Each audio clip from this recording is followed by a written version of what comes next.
नमस्कार दोस्तों। उत्तराखंड मुक्त विश्वविद्यालय के सामुदायिक रेडियो हेलो हल्द्वानी में आपका बहुत स्वागत है। 91.2 मेगाहर्ट्ज की रेडियो तरंगों पर आप इसे सुन पा रहे हैं। आज विश्व पर्यटन दिवस है और हम स्टूडियो में हमारे बहुत ही खास मेहमान आज मौजूद हैं और हम जो होस्ट हैं प्रिया जी हैं टूरिज्म डिपार्टमेंट से और मनोज पांडे सर हैं। हम आज पर्यटन दिवस को मनाने वाले हैं और खास जो हमारे मेहमान हैं सर, मैं चाहती हूँ कि आप परिचय कराएं सर का हमारे तमाम देखने वाले और सुनने वालों को। Thank you Sunita ma'am. आज हमारे बीच हमारे एक प्रमुख संस्थान हल्द्वानी के आम्रपाली संस्थान से सीनियर प्रोफेसर प्रशांत सर आए हुए हैं और he is taking care of training and placement section over there and we welcome you here in our session sir today. And first of all, I would like to congratulate you for the event and for the day of Tourism Day. Thank you so much. From the entire family of UOU, I welcome you here. Thank you so much. जी जी। Sir, tourism को अगर हम देखें प्राचीन काल से तीर्थाटन हुआ करता था। लोग गंगा तटों पे, वाराणसी के तटों पे जाते थे और शिक्षा के लिए नालंदा इधर भी टूरिज्म होता था, यात्राएं होती थी, सिल्क रूट पूरा था। हम देखते हैं कि वेनसांग, मैगसनीच से लेके फाइयान से लेके बहुत सारे यात्री यहाँ पे आए हैं। फिर औपनिवेशिक काल आया तो कैसे रेल और डाक ने इस चीज़ों को थोड़ा सा बढ़ावा दिया। अंग्रेज़ों ने अपना लेजर टूरिज्म के नाम पे हिल स्टेशन स्थापित किए। फिर उसके बाद औपनिवेशिक दौर के बाद जो टूरिज्म आया, फिर पर्यटन नीतियाँ बनी। तो थोड़ा-सा हम चाहते हैं कि आज के दिन थोड़ा इतिहास को हम याद करें। तो ऐतिहासिक थोड़ा-सा पृष्ठभूमि बताइए कि कैसे-कैसे विकास हुआ पर्यटन का भारत में? देखिए, जब से सिविलाइजेशन चालू हुई, आदमी कहीं न कहीं किसी न किसी काम से इधर-उधर जाता रहा। जी। चाहे अपने काम के सिलसिले में या किसी से मिलने के सिलसिले में, हमेशा जैसे आपने अभी तीर्थाटन की बात की, तो उसके सिलसिले में। और भारतवर्ष में तो बड़ा अच्छा ही रहा है और अगर आप देखें तो बहुत ही पुराने समय से ही बहुत ही ज़्यादा मूवमेंट्स होते रहे, लोग घूमते रहे, चाहे ज्ञान अर्जन करने के लिए, तपस्या के लिए या कुछ और सीखने के लिए या मिलने के लिए। अगर आप देखें तो भगवान राम ने भी अयोध्या से लेकर लंका तक का सफ़र किया था और सबको साथ जोड़ते हुए गए थे और आज वो सारे के सारी जगह जो हैं, इम्पोर्टेंट जो जगह हैं, वो सब की सब एक अपने आप में एक माइलस्टोन है, एक डेस्टिनेशन है किसी टूरिज़्म के लिए। और उसके बाद भी अगर हम देखें तो चीज़ें बढ़ती गईं धीरे करके जब ऑक्यूपेशन ज़्यादा होने लगे, हमारे व्यापार बढ़ने लगे, तो लोगों का घूमना फिरना ज़्यादा होता रहा। लोगों ने महसूस किया, पहले तो लोग रिश्तेदारों के यहाँ या फिर कहीं किसी राज्य पर्यटन उसमें रुकते थे, राजा के यहाँ रुकते थे, फिर धीरे-धीरे सराय वाला कॉन्सेप्ट आना शुरू हुआ, धर्मशाला कॉन्सेप्ट शुरू हुआ। करते हम मॉडर्न एरा में आ गए, जहाँ पर कि अंग्रेज़ों ने होटल्स भी इंट्रोड्यूस किए और आपने देखा नैनीताल भी उन्होंने ही बसाया था। हालाँकि कहते हैं शाहजी थे जिन्होंने पहले ढूँढा था इसको। लेकिन पॉपुलर जैसे अभी आपने कहा कि हिल स्टेशन को पॉपुलर करने का काम यकीनन अंग्रेज़ों ने ही किया। आज़ादी के बाद हमने इस पे बहुत काम किया, हमने पहचानने की कोशिश की कि कहाँ पर है और हम कहाँ प्रमोट कर सकते हैं अपना टूरिज़्म को।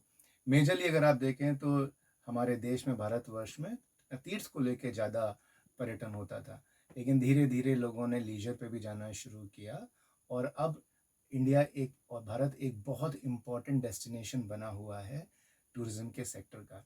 अगर हम बात करें पॉलिसीज़ की तो बड़ी गवर्नमेंट ऑफ इंडिया ने अभी पॉलिसीज़ जब इंट्रोड्यूस की, हमारे यूएनटीडब्ल्यूओ ने भी जब इसको 1970 में इम्पोर्टेंस समझी कि पॉलिसीज़ होनी चाहिए और 80 में इसको इस दिन को मनाना शुरू हुआ।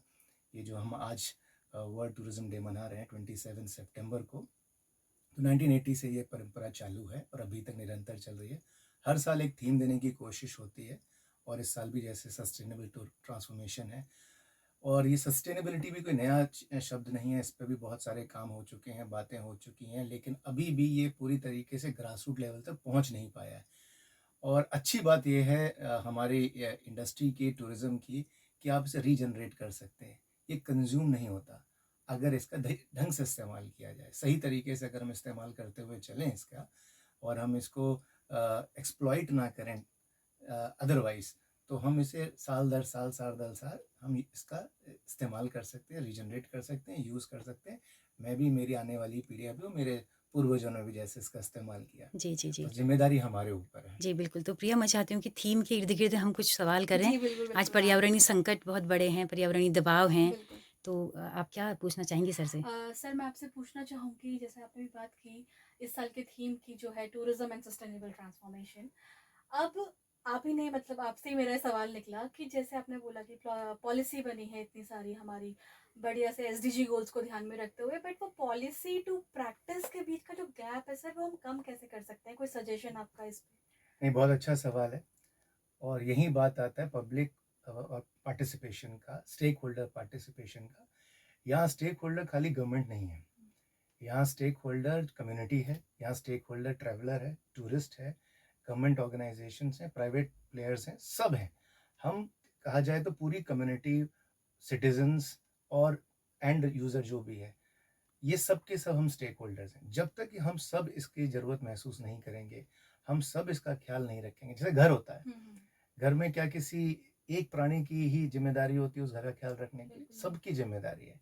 यहाँ तक कि हम एक्सपेक्ट करते हैं कि जब कोई मेहमान भी हमारे घर में आए, तो वो ढंग से बैठे, ढंग से उठे, गंदगी ना करे, लिटरिंग ना करे और उसको अपना समझ के, उसका सम्मान करते हुए उसका इस्तेमाल करें। तो जिस दिन हम ये समझ जाएँगे कि हमें सम्मान करके इसका इस्तेमाल करना है, हमें से दुर्व्यवहार नहीं करना है इसके साथ, उसी दिन चीज़ें ठीक हो जाएँगी। हालाँकि गवर्नमेंट ने बहुत पॉलिसीज़ बनाई हुई हैं, 7 फोल्ड्स हैं और वो काफ़ी चल भी रहे हैं, लेकिन खाली एक एंड से ये चीज़ नहीं हो सकती। जैसे सर अभी भी लोकल कम्युनिटीज को हम कहते हैं इंक्लूड करें और हम कई तौर पे उनको इंक्लूड करते भी हैं, उनसे परमिशन लेते हैं if you want to build something, अगर कोई स्टे और ओनरशिप बना रहा है वहाँ पे, रिजॉर्ट खड़ा कर रहा है, होटल खड़ा कर रहा है, बट कहीं ना कहीं डिसीजन मेकिंग में एक लैक हो जाता है, मतलब दे बिकम बैकड्रॉप। फिर उनको स्टेक होल्डर कैसे बनाया जाए ऐसे, मतलब हम क्या आप सजेस्ट करेंगे इस चीज़ को लेके? बहुत सही बात कही है आपने। जब भी बिज़नेस पर्सपेक्टिव होता है, तो आदमी का मेजर कॉन्सेप्ट है, मेजर पर्पस है प्रॉफ़िट अर्न करना। और शायद यही एक रीज़न है कि जो हम कम्युनिटी इन्वॉल्वमेंट की बात कहते हैं, इंक्लूसिव टूरिज़्म की बात करते हैं या हम स्टेक होल्डर्स पार्टिसिपेशन की बात करते हैं, तो जो लोकल कम्युनिटी है, कभी-कभी वो पीछे चली जाती है। यहाँ पे मैं बड़ा अच्छा एग्ज़ाम्पल देना चाहूँगा, आई एम श्योर आप लोग गए होंगे। चोखीधानी करके एक बहुत पुराना रिज़ॉर्ट है जयपुर में और उनका कॉन्सेप्ट ये था कि उन्होंने धीरे-धीरे करके वहाँ के जो लोकल्स थे गाँव वाले, उनको जोड़ा। सर्विस में हर किसी काम में वही लोग इस्तेमाल होते हैं, कुछ लोग बाहर से भी वो लेके आते हैं, लेकिन मेजॉरिटी वही है।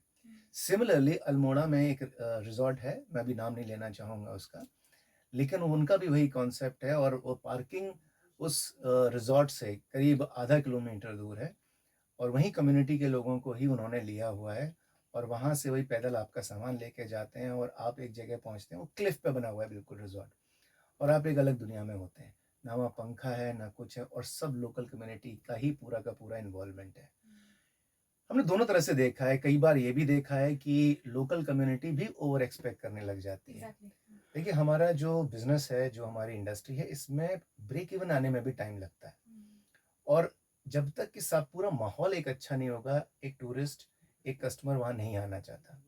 कोई भी आता है अपने परिवार के साथ या छुट्टियाँ मनाने, वो रिलैक्स करने आ रहा है, वो एन्जॉय करने आ रहा है, वो अपनी रोज़ की दिनचर्या से बाहर आना चाहता है, कुछ नया चाहता है, शांति चाहता है। लेकिन अगर यहाँ पर भी उसको वही टेंशन, हसल-बसल या चीटिंग का डर रहेगा, तो वो दूर भागने की कोशिश करेगा। क्योंकि अक्सर सैचुरेशन लेवल में ऐसा हो जाता है कि होस्ट कम्युनिटीज भी कहीं ना कहीं वैरायटीज ऑफ टूरिस्ट देख के थोड़ा इरिटेट होने लग जाती हैं। एक और सवाल सर, लास्ट सवाल पूछूंगी कि जैसे आज की जनरेशन है, जनरेशन जी है, जनरेशन अल्फा है, तो अपने अपने तरीके से सब लोग सोशल मीडिया के प्लेटफॉर्म के थ्रू छोटी छोटी डेस्टिनेशन प्रमोट कर रहे हैं और काफ़ी अच्छा काम कर रहे हैं। इंग्लिश में बोल लीजिए, मिक्स में अपना कंटेंट बना रहे हैं और सब जगह फैल रही है। तो सर कहीं ना कहीं आप लर्नर्स को क्या बोलेंगे कि आगे के लिए क्या स्किल्स वो ऐसी अडॉप्ट करें जो सस्टेनेबल हो और इस फील्ड में वो आगे जा पाए? ये बहुत अच्छी चीज़ है कि जो यंगस्टर्स हैं स्पेशली, वो अल्टरनेट टूरिज़्म की तरफ जा रहे हैं। अगर हम नैनीताल का एग्ज़ाम्पल लें, हर सीज़न में हम यही बात करते हैं कि कई किलोमीटर लंबा जाम लगा है, रहने के लिए जगह नहीं है, बहुत बुरा हाल है। लोकल कम्युनिटी इरिटेट होने लग जाती है क्योंकि ना बच्चे स्कूल जा पाते हैं, ना लोग टाइम से ऑफ़िस पहुँच पाते हैं। बहुत सारे इश्यूज़ होते हैं और तब हम कर्स करना शुरू करते हैं, हम ब्लेम करना शुरू करते हैं। और यहाँ पर मैं कहूँगा यंगस्टर्स और इवन आज का जो टूरिस्ट है, वो भी अल्टरनेट ढूँढ रहा है। वो भी ऐसी जगह ढूँढ रहा है जहाँ पर भीड़ कम हो और जाए। और अगर हमारे यंगस्टर्स इस चीज़ को प्रमोट कर सकें, अगर सोशल मीडिया या व्लॉगिंग के थ्रू, नथिंग लाइक इट। बस उनको कुछ चीज़ें ध्यान रखनी है। कई बार अपना चैनल प्रमोट करने के लिए या अपनी रील प्रमोट करने के लिए कुछ-कुछ फ़ॉल्स प्रॉमिसेस कर देते हैं या ओवर एक्सपेक्टेशंस डाल देते हैं। हमें इस चीज़ से बचना चाहिए क्योंकि जो हमें वीडियो देख के आ रहा है, वो उस परसेप्शन से आ रहा है और जब वहाँ आके अगर वो चीज़ उसको नहीं मिलती है, तो दे फील चीटेड। वो फिर नेगेटिव एक इमेज बनाता है, तो उससे बच के रहना, जो है रियलिस्टिक बताएँ। अच्छे से प्रेजेंट करें। आई एम नॉट सेइंग कि आप उसे बुरा बोलिए, प्रेजेंट अच्छे से कीजिए, पैकेजिंग अच्छे से कीजिए, कि झूठ ना बोलिए। हाँ, जैसे बोलते हैं कि 5,000 में आप घूमिए सिर्फ नैनीताल, अभी हालाँकि ये पॉसिबल ही नहीं है आज के टाइम पे, तो बिकॉज़ 2,000 का तो आप पेट्रोल ही डलवा के आएँगे। तो वहाँ पे होटल्स के दाम इतने ज़्यादा हैं। मैं मनोज सर से पूछूँगी कि सर आप कोई सवाल आपका? बिल्कुल बढ़िया, थैंक यू प्रिया। मैं सर से थोड़ा सा आजकल टूरिज्म को लेकर के लोगों के माइंड में जो ट्रेंड्स को लेकर के चल रहा है, एक तरफ Uttarakhand government sir home stay को प्रमोट करने की तरफ को ले जा रही है, सबको एंटरप्रेन्योरशिप की तरफ को ले जा रही है। वास्तविकता कितनी दूर है इससे, और क्या वाकई ये एक दिन सफल हो सकेगा, ये जो अभियान चला हुआ है होम स्टेज को लेकर के? आपका इसमें क्या परसेप्शन है? देखिए, अगर हम टूरिज्म की बात करें पूरे नटशेल में, तो हर 10 में से 1 जॉब टूरिज्म से निकलता है। और अच्छी बात है, छोटे से छोटे लेवल से लेके ऊपर से ऊपर लेवल तक का जॉब है उसमें, या ऑक्यूपेशन है, या आपके पास अपॉर्चुनिटी है। एक चाय का ढाबे से लेके एक एरोप्लेन बनाने तक की पॉसिबिलिटी है टूरिज्म से जो निकलती है, ट्रैवल एंड टूरिज्म से।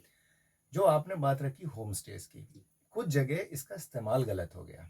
गवर्नमेंट ने पॉलिसी बनाई, सब्सिडी थी, तो लोगों ने होटल बनाया होम स्टे के नाम पे, और वहीं से इमेज खराब होनी शुरू हुई।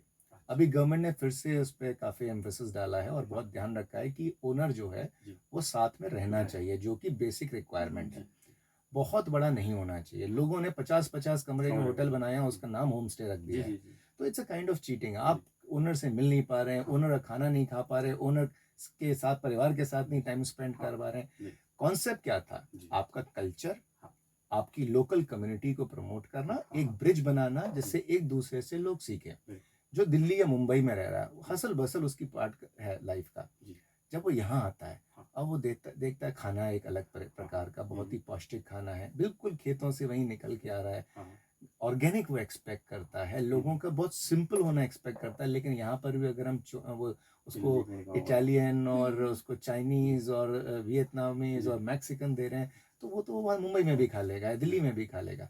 हमें local community, local tradition, local culture को प्रमोट करना है, तभी वो बार बार हमारे पास वापस आएगा, तभी इसमें फ्यूचर दिखेगा। तभी इसमें फ्यूचर आपको डिफरेंट देंगे तभी तो आएगा। बिल्कुल सही कहा। सर लास्ट कहते कहते ये लास्ट ही है, आपके लर्नर्स के लिए, हमारे लर्नर्स के लिए आप क्या ऐसा मैसेज देना चाहेंगे इस थीम को ध्यान में रखते हुए? सबसे इम्पॉर्टेंट चीज़ जो हमारा कल्चर बताता है, हमारी सभ्यता बताती है, सनातन धर्म बताता है कि प्रकृति की आप पूजा करें, प्रकृति की आप रिस्पेक्ट करें। सुबह उठने से रात के सोने तक हम प्रकृति की जितनी चीज़ें हैं उन्हीं का गुणगान करते हैं सनातन धर्म में। हम उन्हीं की पूजा करते हैं, चाहे वो सूरज हो, पेड़ हो, तुलसी हो, कोई भी चीज़ हो, पहाड़ हो, नदी हो, हमारे लिए सब माता या देवता, इसी तरीके से हमने उनको नाम दिए हुए हैं। अगर हम रिस्पेक्ट करेंगे तो हम इसका मिसयूज़ नहीं करेंगे, हम उसको एक गलत तरीके से एक्सप्लॉइट नहीं करेंगे, हम उनका ख्याल रखेंगे तो वो अपने आप ही शुद्ध हो जाएंगी। गंगा जब निकलती है गोमुख से तो गंदी नहीं होती, पॉल्यूटेड नहीं होती, हम गंदा करते हैं। तो अगर हम वो गंदगी फैलाना बंद कर देंगे तो पोल्यूशन अपने आप बंद हो जाएगा, वही चीज़ें अपने आप साफ सुथरी दिखेंगी, हमको उन्हें प्रमोट करने में भी अच्छा लगेगा, हमें उसको एंजॉय करने में भी अच्छा लगेगा। जी सर, एक जैसे टूरिस्ट जो जाता है उसके भीतर वो उस तरह की लिटरेसी हो, वो चेतना उसकी हो कि वो क्यों यहाँ आया है। क्या आपको लगता है कि इस दिशा में थोड़ा काम करने की ज़रूरत है, या तो टूरिज़्म विभाग करे कि अवेयरनेस फैलाएं कि आप क्यों जा रहे हैं घूमने, मकसद क्या है, क्या कोई ज्ञान हासिल करना है, आपको संस्कृति से जुड़ना है, सांस्कृतिक आदान प्रदान है, तो उसकी एक भारी कमी दिखती है खासकर नई पीढ़ी में। तो आपने बिल्कुल सही कहा, ज़्यादातर लोग मौज मस्ती के लिए बाहर निकलते हैं, मौज मस्ती के लिए घूमने जाते हैं, चाहे पहाड़ हो, चाहे बीचेस हो, चाहे नदी किनारा हो, कुछ भी, उन्हें मस्ती चाहिए। जी लोग पर्पस भूल जाते हैं कि हम किस पर्पस से आए। मस्ती तो आप जाकर डिस्कोथेक में भी कर सकते हैं, आप ऐसी एक यूनिक स्पेस पे, यूनिक डेस्टिनेशन पे किस लिए आए? आप रिलैक्स करने के लिए आए, वहाँ से कुछ सीखने के लिए आए, शुद्ध हवा लेने के लिए आए, यहाँ से कुछ साथ ले जाने के लिए आए। अगर हमारा पर्पस ये रहे कि हम जहाँ भी जा रहे हैं वहाँ की जो बेस्ट चीज़ है उसको हम अपनाएं, उसको साथ लेके जाएं, तो ये चीज़ें काफ़ी सुधरेंगी। दूसरी एक चीज़ है, आजकल पढ़े लिखे सब हैं, ज्ञान सबके पास है, लेकिन शायद समझदारी की थोड़ी सी कमी हो रही है। जी we are literate but we are not educated. जी, जी, जी। तो वहाँ पर बड़ी-बड़ी गाड़ियों में भी आते हैं, कूड़ा-करकट फेंकते हैं हुँ, या बदतमीज़ी करते हैं, ये चीज़ों से हमको बचना है। और जी। आजकल बच्चे अपने माँ-बाप को या अपने बड़ों को समझाते हैं, क्योंकि स्कूल्स में ये चल रहा है, हुँ, लोगों को हम्म, अवेयर किया जा रहा है, रिस्पॉन्सिबिलिटी दी जा रही है। एंड वही बात है कि बक स्टॉप्स एट मी। अगर मैं अपने आप की रिस्पॉन्सिबिलिटी ले लूँगा, तो दुनिया अपने आप सुधर जाएगी। जी, बिल्कुल। सर, सरकार ने कई समय-समय पर इनक्रेडिबल इंडिया और जानो अपने देश को, इस तरह के अभियान शुरू किए हैं। आपको लगता है कि ये भारत को भारत की नज़र से देखने वाले अभियान हैं, या कहीं औपनिवेशिक कॉलोनियल स्पेक्टिकल की नज़र से तो नहीं देखा जा रहा है कि जहाँ समुदाय को हमने केवल एक ऑब्जेक्ट के तौर पे पेश किया है, एक केवल दर्शनीय उनको बना दिया है कि बस वो पिक्चर के लायक हैं। जैसे कि राजस्थान की कई सारी तस्वीरें हम देखते हैं कि वायरल होती हैं, घड़ा पानी लेते हुए महिला जा रही है। तो क्या वो एक शोकेस की चीज़ें ही बन के रह गई हैं यहाँ की संस्कृति, या फिर कुछ थोड़ा रिवाइव करने की ज़रूरत है हमें अपनी पर्यटन नीतियों को, सस्टेनेबिलिटी के लिहाज से, पर्यावरणीय लिहाज से और यहाँ की विविधता के लिहाज से, कि वो तबका आए और उसका स्वामी, स्थानीय व्यक्ति उसका स्वामी बने, उसका मालिक भी बने और उसका लाभ भी उसको मिले और उसके संघर्ष भी जाएँ इस बहाने? देखिए, हमने पीस पढ़े हैं मार्केटिंग के, और प्रोडक्ट उसमें एक बहुत इम्पोर्टेंट पार्ट होता है। चाहे प्रोडक्ट, पीपल, पैकेजिंग, प्रमोशन, कुछ भी है। हमारी इंडस्ट्री के साथ क्या है, हर चीज़ प्रोडक्ट है। होटल भी प्रोडक्ट है, जो टैक्सी है वो भी प्रोडक्ट है। जी। मैं अगर जो सर्विसेज दे रहा हूँ, मैं भी एक प्रोडक्ट हूँ, और मैं किस तरीके से पैकेज कर रहा हूँ चीज़ों, वो भी प्रोडक्ट बन जाती है। तो हम लोगों को शायद वही आदत पड़ गई कि हर चीज़ को प्रोडक्ट के तौर पे बेचने की या देने की। हुँ, जैसा आपने कहा, कॉलोनियल टाइम पे ऑब्वियसली वो हमारी अच्छी चीज़ का ही दोहन करना चाहते थे, उसी चीज़ को दिखाना चाहते थे। वो जो डिफरेंट थी, जो उनके यहाँ पे नहीं होता था, स्नेक चार्मर्स और वो रीछ का डांस, और हुँ, ये कलबेलिया डांस जो राजस्थान का, जो अभी आपने बोला, ऐसी चीज़ों को ही ज़्यादा प्रमोट किया क्योंकि उनको वो यूनिक लगती थी, कोई डिफरेंट लगती थी। हुँ, लेकिन क्या इंडिया वही है?